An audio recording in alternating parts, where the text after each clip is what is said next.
Hello, my name is Dr. Teresa Bacon Bagley. I am a professor in the College of Health Professions at Grand Valley State University. Today we're going to go over the causes and mechanisms of injury in a traumatic brain injury. By the end of this module, you should be able to discuss the common causes of traumatic brain injury in the civilian population and in military personnel. And you should be able to discuss the mechanisms by which the brain gets injured in a traumatic brain injury. Now, the last few wars that we've been involved in have really created a new type of war. A growing number of the U.S. troops whose body armor has helped them survive bomb and rocket attacks are suffering head injury as a result of the blasts. Military doctors have said that this head injury is the signature wound of the Iraq War. And in USA Today, March 2005, it was published that the signature wound of this war was traumatic brain injury. Now, we already went over a mild, moderate, and severe traumatic brain injury, but either one of these injuries can happen even if the head does not come in direct contact with an object. An example of an injury with direct contact with an object is the head coming in contact with a steering wheel during a motor vehicle collision. An example of an injury with no direct contact with an object is a blast injury from an IED. We're going to first review the causes of a traumatic brain injury in the civilian population. Now, in the civilian population, including all ages, the number one cause of a TBI is falls. You can see on the pie chart on the right-hand side that falls make up 35.2% of all TBIs. The second most common is motor vehicle collisions, 17.3%. And then struck by or against a hard object is 16.5%. There are some age-related injuries in the general population. Young people receive a majority of their TBIs as a result of motor vehicle collisions, whereas individuals greater than 75 years old, the more common type of injury is due to a fall. Now, moving over to the military causes of TBI, or in other words, what are the most common causes of a TBI in military personnel? The number one cause is blast injury. You can see on the pie chart, blast-related injuries make up 44% of TBIs. In most cases, there was no direct injury to the skull or brain from shrapnel or from bullets. The injury was caused by a sudden violent movement of the brain inside the skull, and that a pressure wave of the explosion passed through the brain, causing damage to the brain. You can see that the second most common cause in the military is when there's more than one cause.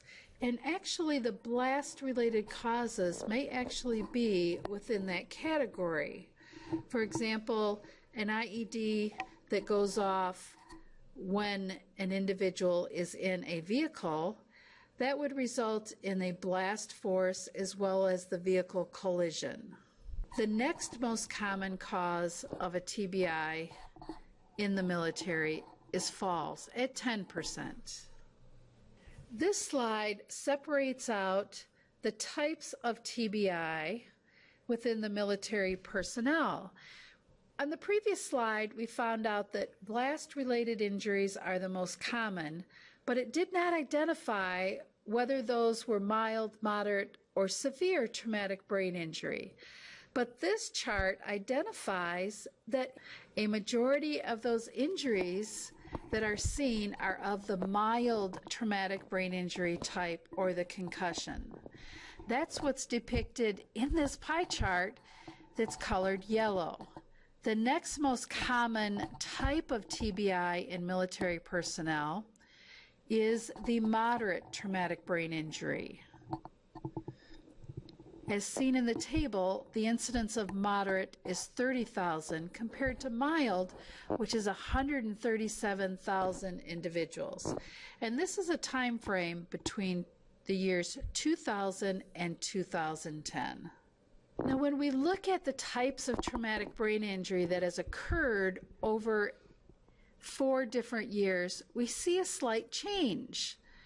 The incidence of a concussion or mild traumatic brain injury has increased between the years 2005 and 2008. You can see from this bar chart that in 2005, 76% of TBIs were mild traumatic brain injuries. And then in 2008, it's 95%. So you see a general increase in the incidence of a concussion between those years. If you look at mild compared to moderate, severe, or penetrating types of head injuries, you can see that while mild increased, the other types of injuries decreased in incidence. Let's just take a look at severe. In 2005, 5% of TBIs were severe traumatic brain injury, and by 2008, that percentage was 1%. So the take-home message from this slide is that mild traumatic brain injury or concussion has increased between this time frame, whereas the other types have decreased. In comparison to the civilian population, in 2008, approximately 75% of TBIs were concussions or other forms of mild TBI. Now, what actually is happening in an individual that exposed to an incident causing a traumatic brain injury?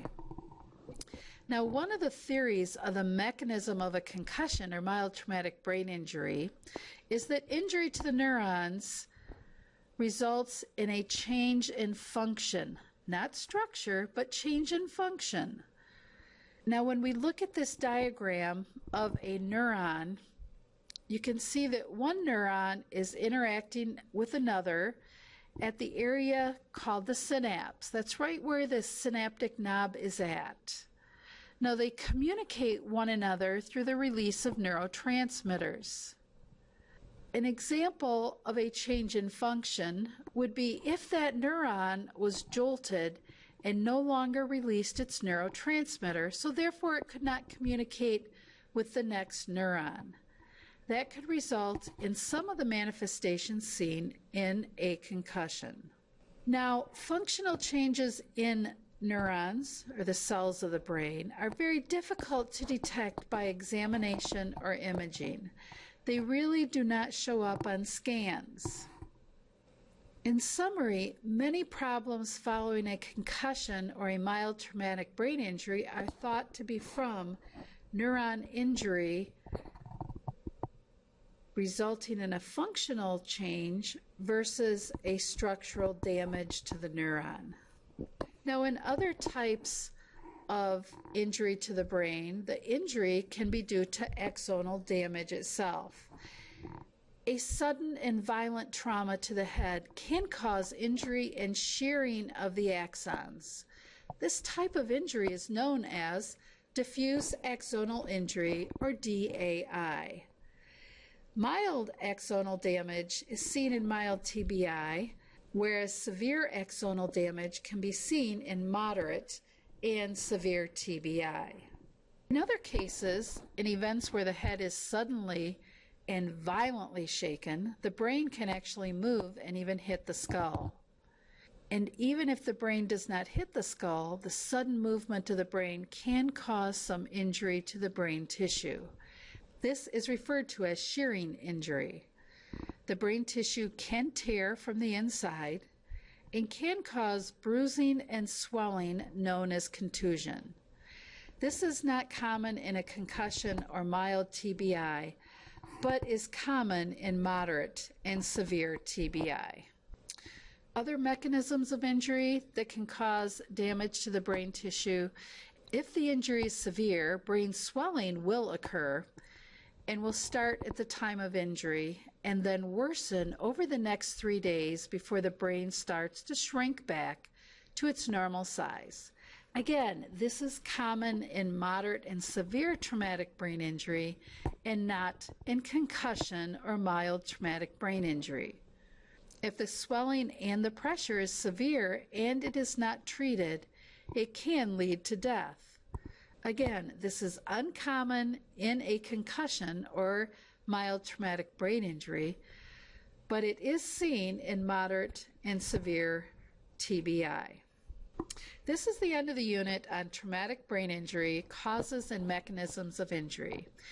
And in summary, mild traumatic brain injury is seen as more of a functional change in how the brain is working, whereas in moderate and severe traumatic brain injury, there can be structural changes that are the result of some of the manifestations seen in a moderate or severe traumatic brain injury.